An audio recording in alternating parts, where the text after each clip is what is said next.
Concentration, concentration. Concentration. Concentration, concentration. Concentration. Names of polytechnic, names of polytechnic. Names of polytechnic, names of polytechnic. Oh, polytechnic. I don't say that.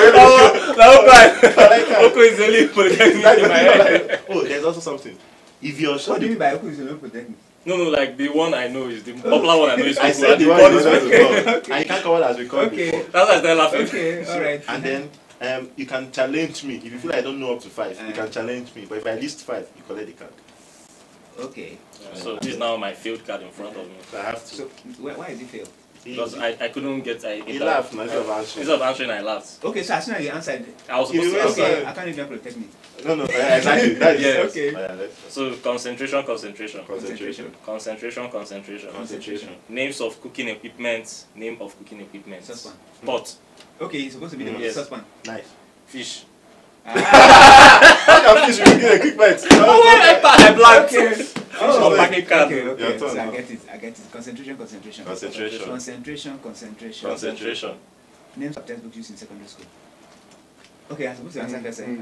Biology. Which one biology? That is the textbook. That's why. Oh, I didn't explain that. After we share, normally it's 5 cards. You only have opportunity to change one because there might be one you don't even know at all. Okay. But if you don't know, you just claim that you know. I'd like to start with a question and ask you, so you think you're Nigerian? Well, I thought I was Nigerian, and I'm still a Nigerian because I've got a Nigerian passport and my parents are Nigerians. But I got the shock.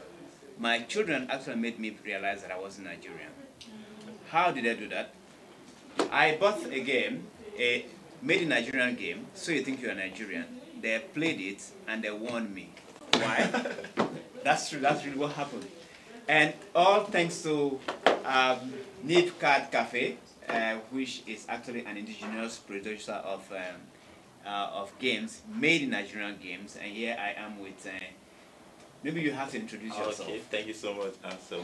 Before I start, I think your experience shows that, yes, can I just put up the show? Okay. Your experience shows that games do not respect age, no matter how old you are. You know, this particular game, I've seen a Ghanaian beat 5 other Nigerians in the game called So You Think You're Nigerian. No, they are not Nigerians. I'm serious. It's crazy, it's crazy.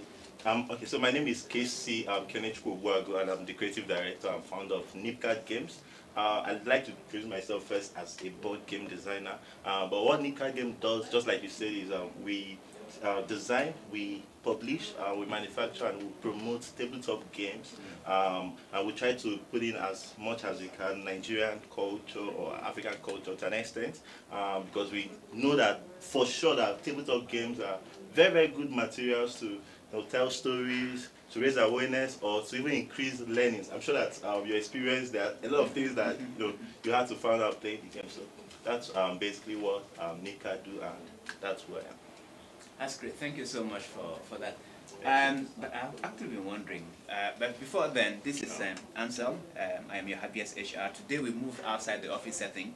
As a human resource person, I think beyond office, I think beyond 9 to 5, I just think what can make you very happy in life. And a career is not what you do with an employer. A career is what you do because you love doing it. And that's why I usually advise people, I tell them, in your work, always think that you are actually a consultant working for that employer, working with that employer. So today, especially in the midst of this COVID-19, where some people are at risk of losing their jobs, some people are actually at risk of, some people get unhappy with their current job, what can you do?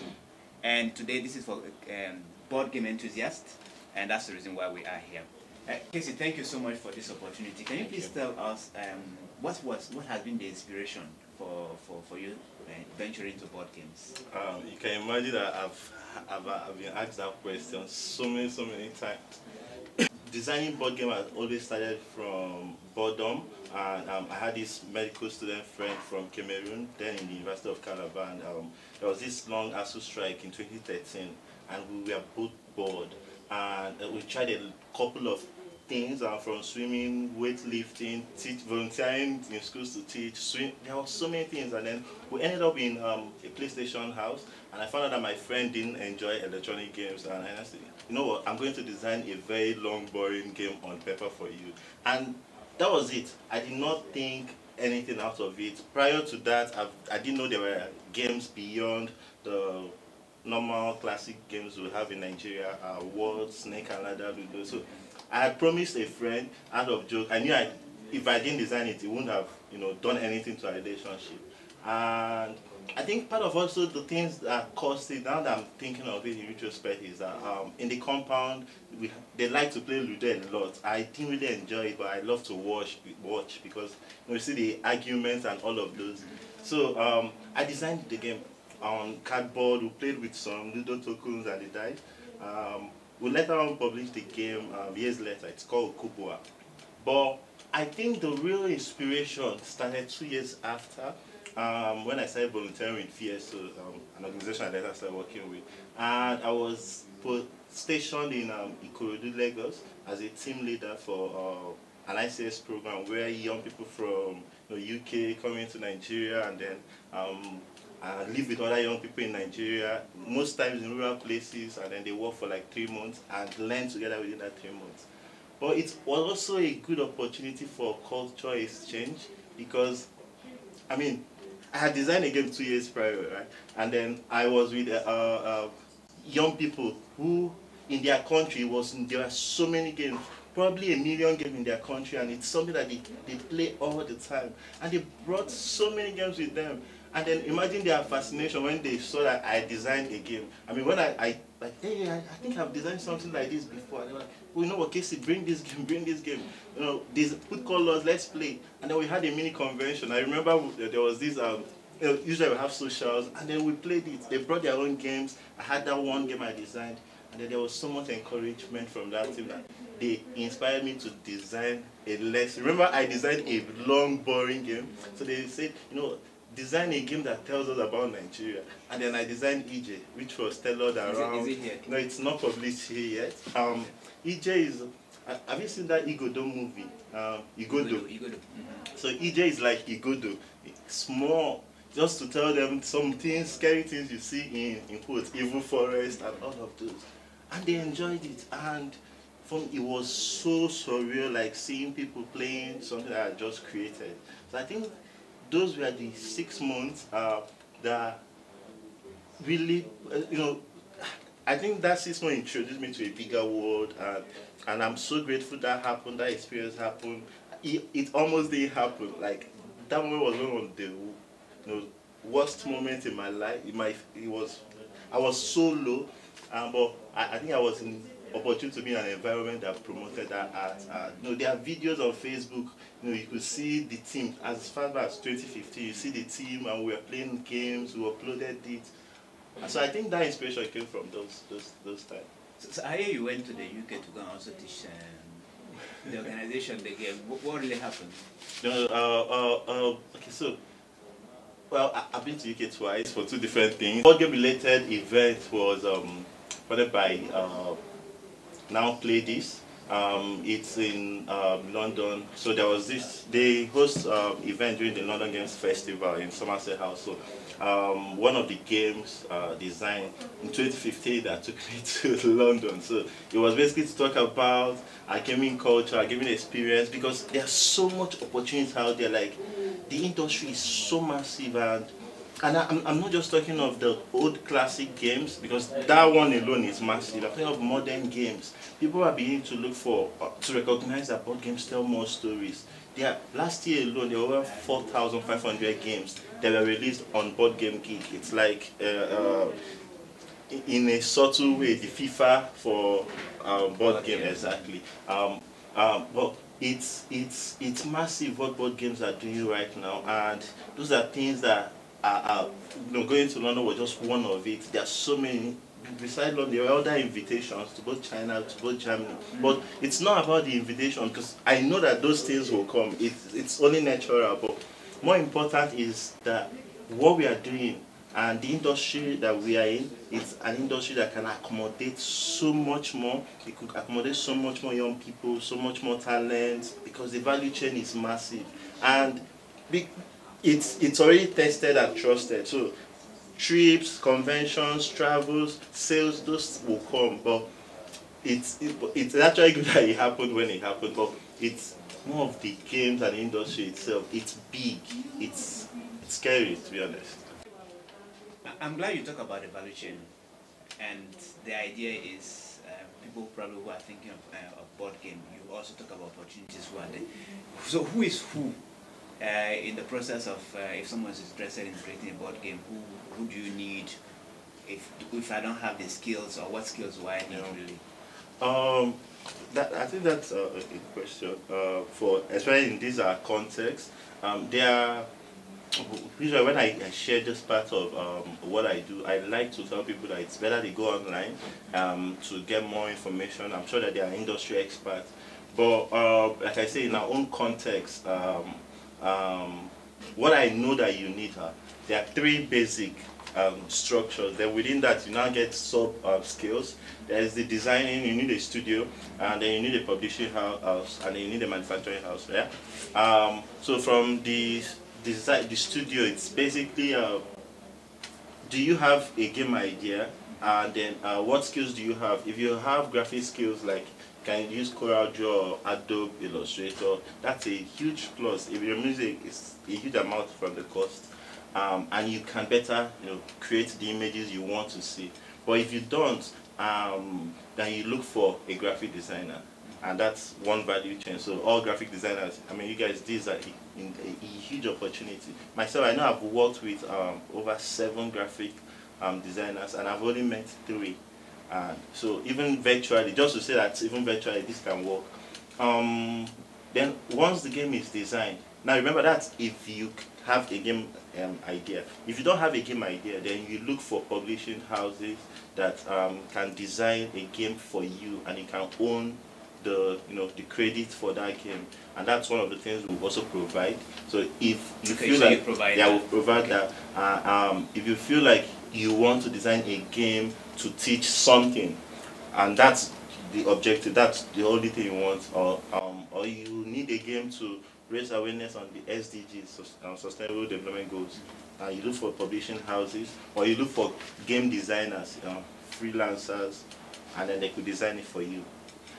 So once you have designed the game, now you're looking for, like I said, publishing house, who I think they are better positioned to lay the game and then link you up to manufacturers, because there are consultancy that you will need, because it's not just having the idea. What about what is achievable in the market? What tokens are available? The tokens are those small pieces you use in playing games, and which are. Show us, do we have yes, we should have a couple. So you've played. So you think you're Nigerian? Let's bring it out again. So these are tokens. Oh, these are a couple of. So this is a sound timer if you want to record your time. Okay. These are tokens. Oh, okay. So there are different shaped tokens with different materials. There's so many. Yes. Same with dice. There are also different dice and different colors, materials, shape. So those are the consultancy that publishing houses will now offer, which are value for money, and then of course, which is also within your own budget. And then delaying, there are standard card sizes globally, and this is important because there's something called sleeving. Sleeving is when you put, sorry, there is no sleeve around, but sleeving is when you protect your card. So you put them into a kind of nylon coating, so that if it's played often, oil will not stain the card. Lamination. Yes, but exactly, just like lamination, but it has open. You can just slide the cards in. So there are standard card sizes, there are standard board sizes, and all of those different materials. So that's what happens with the publishing houses. Then once the game is published, once the game now starts undertaking that publishing processes, there are things that are involved, like play testing. This is where we take the games to, first we play with people you know or people we know, and they will now look for people that they don't know anything about the game or the designer. So we also get those real feedback as well. We call it blind play testing. Now this is another value chain for people that like to play games, game enthusiasts that come to the cafe often. So if you're coming, you can, if you're a good play tester, that your opinion and your feedback are really worth it, people can pay you just for you to play test. Okay, so there's a market in that one. Yes, there's a market in that one. And then there is the editors, the rule editors, I pay real editors to edit my rule books. So I know not the best in written English and all, but that is a value chain for the editor. Now, I also pay someone for translator. So we have a game that has been translated to French, and I paid for that service. This is a global village now. So if you're a translator, come. This industry is also for you. You can translate different languages. Well, I have friends who have volunteered to translate. Two of our games have been translated in German. So there are so many opportunities in that angle. Then we also have the marketers. Now that's where we'll move on to the structure of the promoting side. Now, in the whole industry, now this is the value chain in creating a game. Now when a game is created, there is a whole lot of value chain as well. So there are like a game cafe. You can open your own game cafe, and all you're doing is just buying games from people. You probably don't even need to meet the designers, but those games are making money for you. You can open game night, run your own game night, your own rules. There's so many. You could do franchise. You could do competitions. You could run a convention. There's one of the biggest convention in the world is called Spiel in Essen, Germany. In 2019, over 220,000 people attended the convention for 4 days.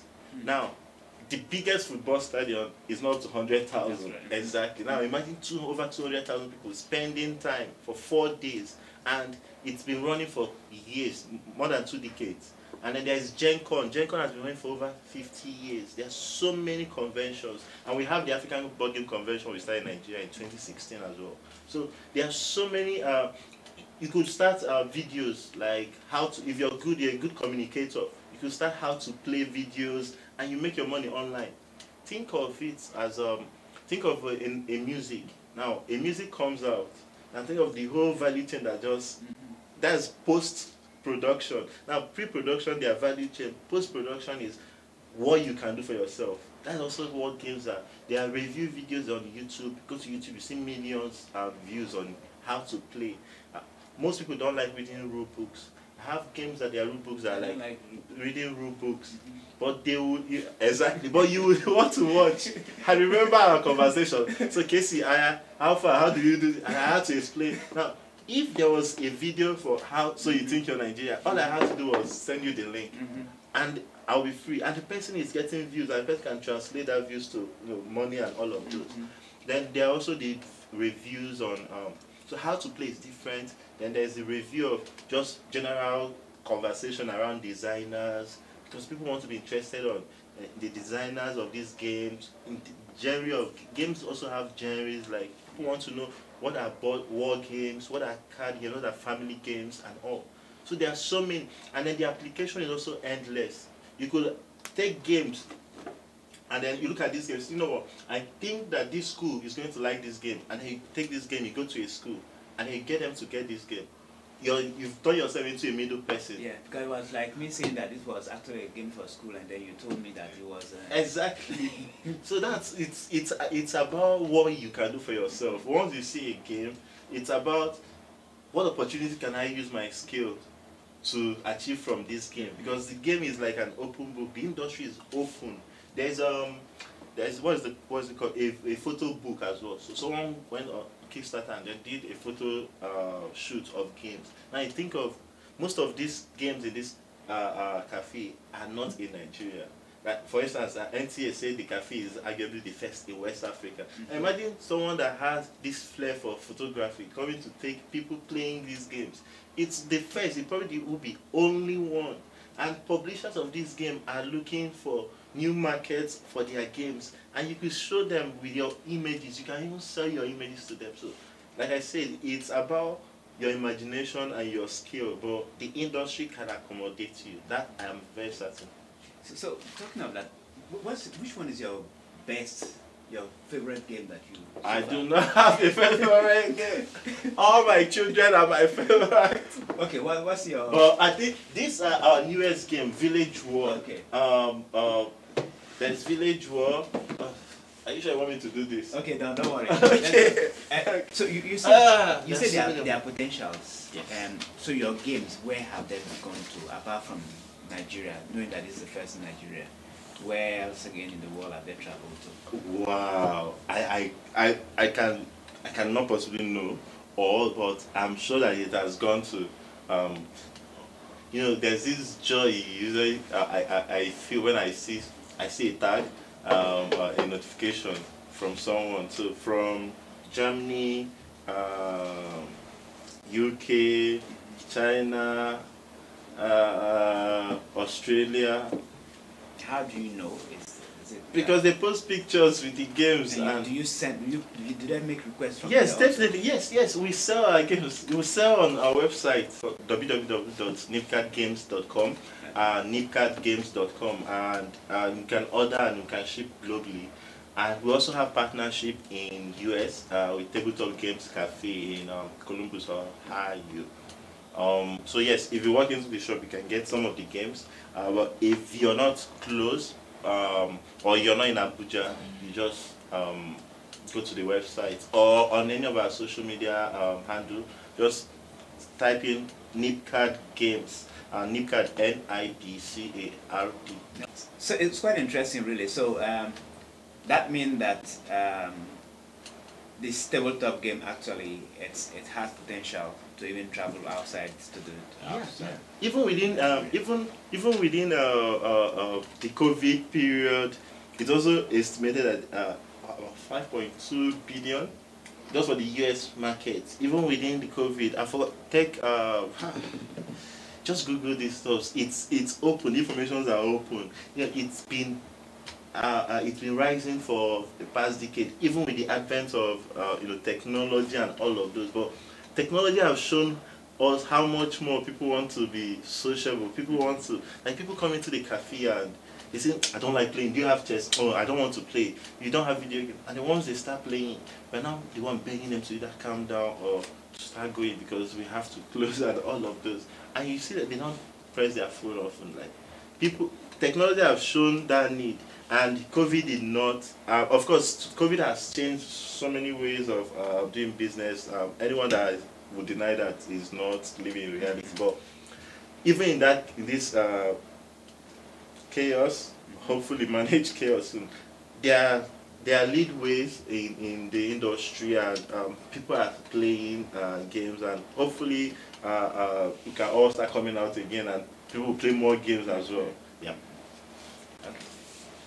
You've answered. I was coming to ask, really, what's the future of tabletop game, especially now that people are going digital. But you've just made us to realize that the hope is not dead; it's actually living hope, and it's easy to get bored from your phone.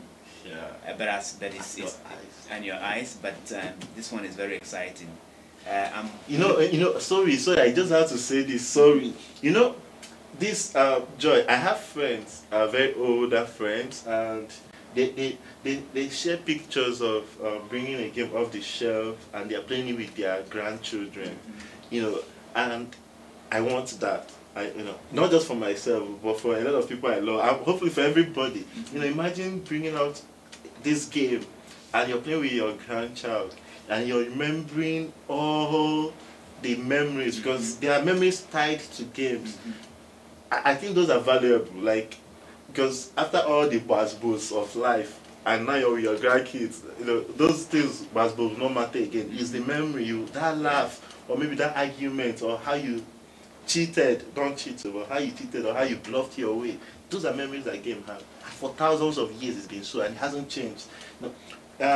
Industries rise, things are coming, but games have always adapted and hold fun, created fun. And I want that with new stories, new experiences. So yeah, I'm just talking to you. No, great. No, at least it's your passion. I can see the passion just oozing out. Now, probably if somebody comes and say, hey, Casey, I don't have the funds, but I want to start something in board game, what would be your advice to that person? I'll tell the person to come to the hub. We have a cafe, a Nika Games Cafe in Abuja. You could Google it. But it also is a hub in a way. We have a studio. I mean, this is the studio, and we have free equipment, and we've been sharing posters asking for anyone that is interested to come in, get membership, or if you're interested in content, yeah, we have membership. Is it payable? Yes. Monthly, annual? No, monthly. We have monthly membership. The prices all keep changing and all. But for content creators, we have free access as long as you assure us or you give us a proof that you're a content creator. You don't have to be the best content creator, or you have thousands or millions of followers. Just show us that you'll be able to do something before, and we see it, and this is what you want to do with the contents we have. Then we'll give you access. We'll also give you our equipment and all, and you can create. And those things don't need money.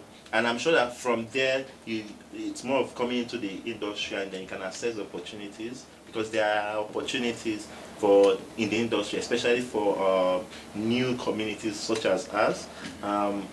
So people come, but first you need to come in, and then you can now access those opportunities. But even before applying for those opportunities, you can create yours. Like we've talked about a photo book. If you're a photographer, you can just go here and create your own photo book.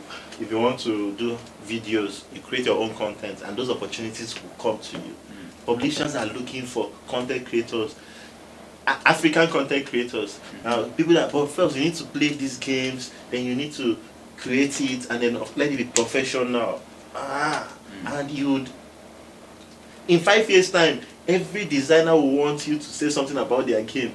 You can even have a seal where people want your seal on their game, because your seal means 1,000 sales, or your seal means 100. But it starts gradual. But a lot of people just want quick success, and sometimes it's just frustrating. Quick success. Quick success, yeah. So, how many of your kind are in Abuja, in Nigeria? I think I'm my only kind of, but I think I understand what you mean. Like, if you're asking of designers, there's none. There's none. Absolutely none. I've searched, news agencies have searched as well. The cafe, and it has its disadvantage, but I always try to focus on advantage, and one of the advantages, since we are the only one, that means it could also be assumed that most of the things coming out here will be first, and that's an opportunity for most people that they can key into. This is the only board game cafe. Maybe now I have friends that over the past 6-7 months that are now thinking of opening theirs, and it's beautiful that these ones are coming up, more cafes and all. But I think there are no cafes that have the amount of games we have at the moment. I will have over 360 games, and those are 360 potential contents, because each game is new stories and all of those. Okay. That's great. So, if I have an idea, yeah, and I share it with you, does it come free or it come at a cost? Oh, before you share your idea with me, I try to give you an NDA. so you sign, exactly, the non-disclosure agreement form, so you sign that, because I also have to protect myself. Sometimes I don't control how I design. It's just crazy. Sometimes I have to hold myself from designing certain games, because I think there are people already designing of my designing, so that it's crazy. But once that is done, I usually want to have this conversation with you to know where you are, and that's what the NDA does. It gives you more leverage to share openly, and then I can now understand fully. With that, I can cost. But if it's a clear request email, hey, Nika Games, or hey, KC, I want you guys to design a game that does this with an objective, so it's from the scratch, and that I will give you a cost immediately. We have the charges for that. But if you have an idea, I want to know at what stage your idea is. Is it at the beginning, or is it a workable prototype, or a playable prototype? Then it can cost. That's great. Oh, this is like coming to school. I wish. There's so much I still have to learn. Like, I mean, the designing, we make these games ourselves here in Nigeria, and for me, it's one of the things. And the quality is actually good, eh? Thank you. When my wife saw the other one, my wife was like, wow, this is, the quality is good. You wouldn't I want to make mouths now. Yes, it is, and we are proud. It has taken how many years? And these are all... Yes, we made this game here, in this same room. Are you serious? Yes. Okay. Well, maybe not this same room, but the other room, the other side. Okay. And it's taken how many years? 6 years? The quality is very good. Thank you. So you have... And the screen. And they are all handmade. Which one is this one? Exactly. This is a story game, it's not out yet. And we have 3 Please editions. look out for this game. I'm going to look out for this game. We have three editions. I'm going to look out for this. I'm so proud of them that I'm showing it off. Wow. You wouldn't believe... See the packaging. Solid. Ah. This is great.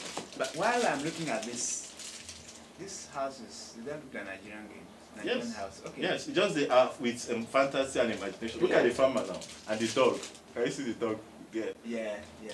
So while we're looking at it, if you have to tell somebody who is interested, bullet points, if you want to start, this is what you need to look at: budget, maybe have a game plan, your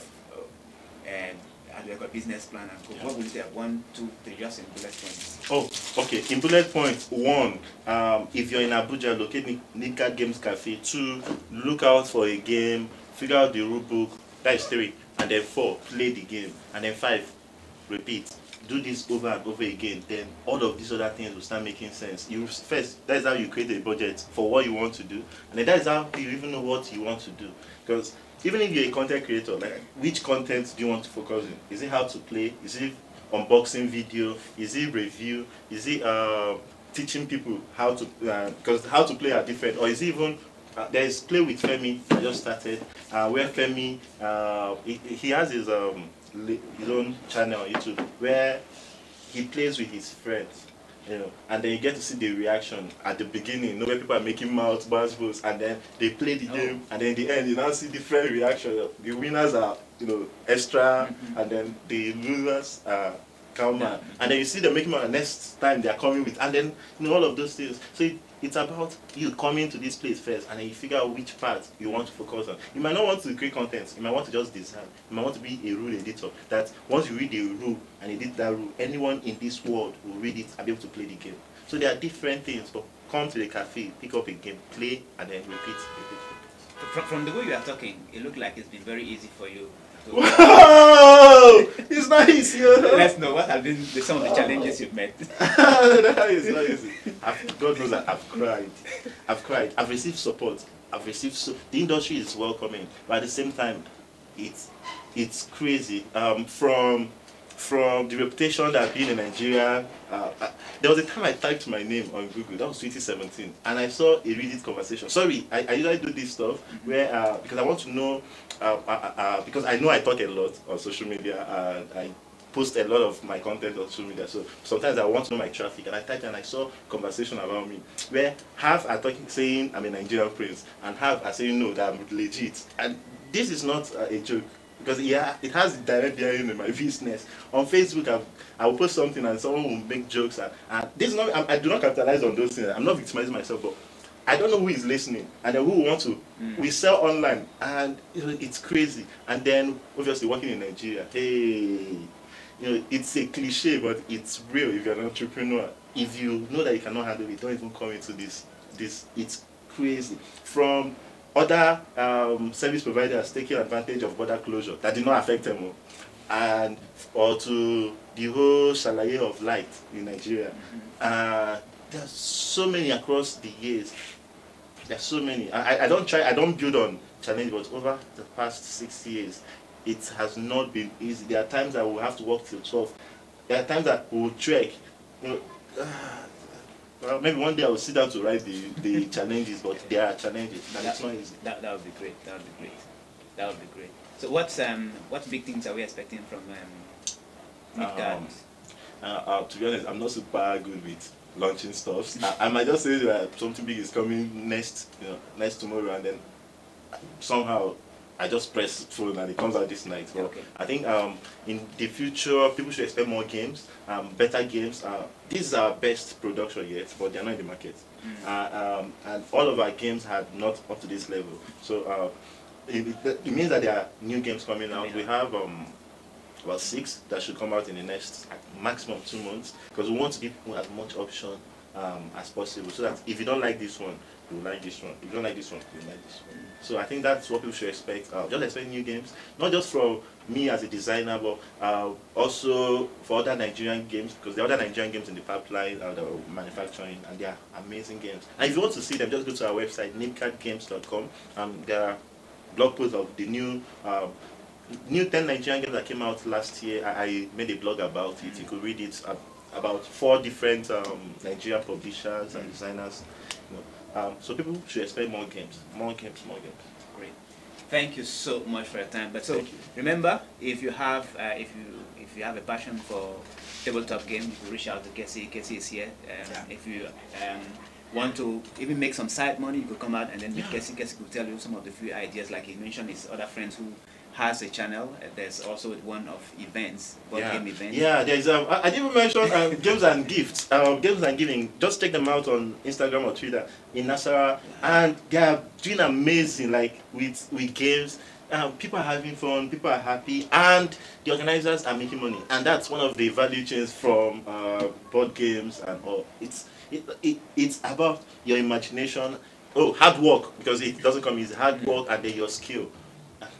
You will break even eventually. So the industry is actually moving on, and also if you are even, I think maybe we should start also thinking, if you are also one of these how do I call it, the cyber internet nomad, also you can just use that one as your part-time work. So don't hesitate to reach out to Casey, and then there's also the membership also that's coming, that is there, existing. It's existing already. We have membership. So but like I said, also hard work is very important. Nothing comes overnight, nothing comes easy. How long have you been in this business? Since we registered officially in 2016, but since 2013. 2013, and this is 7 years now. Remember, the 10 hours rule is also effective. It takes 10 years before, 10,000 hours before I start getting the success to be the best. So thank you so much. Thank you. And then if in case you feel that your job is giving you a hurdle or you don't know what to go to, you have, there's something you can do. You have marketing skill, reach out here. You are a designer, reach out here. You're a marketer, reach out here. You are a player, reach out here. Opportunities are best. Thank you so much, Casey, for your time. Thank you so much. And I wish you the best. Thank you. Thank you so much.